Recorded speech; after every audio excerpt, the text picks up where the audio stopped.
Drew killed Kathleen. And I think I helped him get away with it. And now I think he's gonna kill me. That's a scene from the Lifetime movie Drew Peterson, Untouchable. Peterson watched the movie in jail over the weekend and said it was hysterical.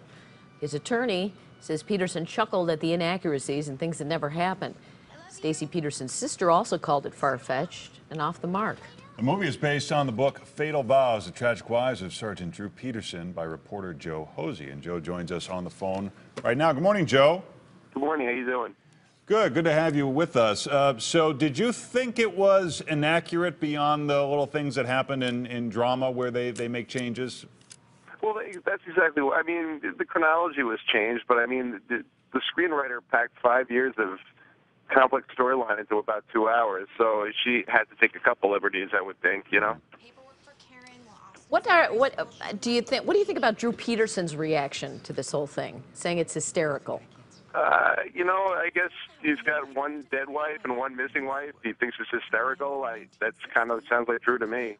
Are there a lot of liberties you had to take here to stitch through some of these areas where there was only 2 people there and we really don't know? I didn't really take any liberties. I mean, I wrote the book and I sold the book, and the screenwriter did take some liberties. And I've never written a movie before, and I still haven't actually. She wrote it, so but I think she did a really great job. Like as I said, like adapting, 5 years of story into 2 hours, 100 minutes of screen time without commercials.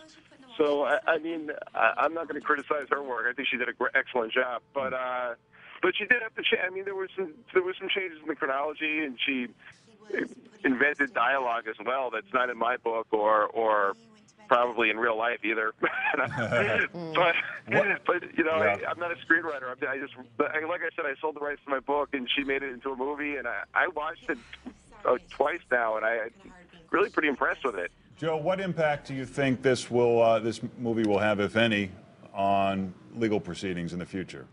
I read in the Tribune, there was a really good story in the Tribune about how Joel Brodsky is going to try for a change of venue because of the movie, but I don't know what venue he's going to find where they don't have cable television, where he's going to find a jury that doesn't have access to this movie. So I really don't think it's going to have any impact at all. I mean, if anything, I think this is heightened awareness of the case, the plight of 2 women, like I said, one who's missing, one who's dead.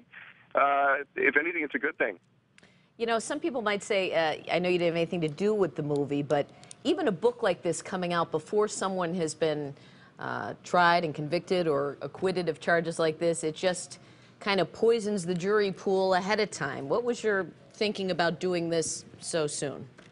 Well, I mean, I've heard that, and but for one thing, you have Joel Brodsky and Drew Peterson running around on like radio shows, television shows. I don't know if they did your show or not. They did the Today Show a few times. They were on Larry King, telling their side of the story. I told an objective side. I tried in my book, at least. I gave both sides, and then this movie came out, and now they're crying like, "Oh, this is going to taint a jury." There was no publicity after Kathleen Savia died. I wrote a couple stories. The Tribune picked up on what I did, and that was it. Period. And she was dead, and then 3 years later, a woman disappeared because there was no publicity. No one knew who Drew Peterson was, and then his next wife disappeared. So I can't see publicity being a bad thing. Joe, you spent more time with him than most people. He sort of comes off unlikable when he's on these TV and radio shows. How did he come off to you? Could you give us maybe something more specific? We got along all right. I was never married to him or anything, but we got along fine. I told him up front I was writing a book. He was happy with that. He wasn't getting money from me, which I think irritated his attorney, and that's one reason we stopped, talking as much as we did. But, I mean, I don't think we'd ever be friends if it wasn't for the story. But, we talked and everything was fine. So what do you think happened to Stacey? I don't think she's alive. Well, thank you so much for your perspective, Joe Hosey, author of Fatal Vows, the book that the new Lifetime movie, Untouchable, was based on. Joe, thanks for joining us for your perspective. Thanks so much for having me. Take care now. Thank you.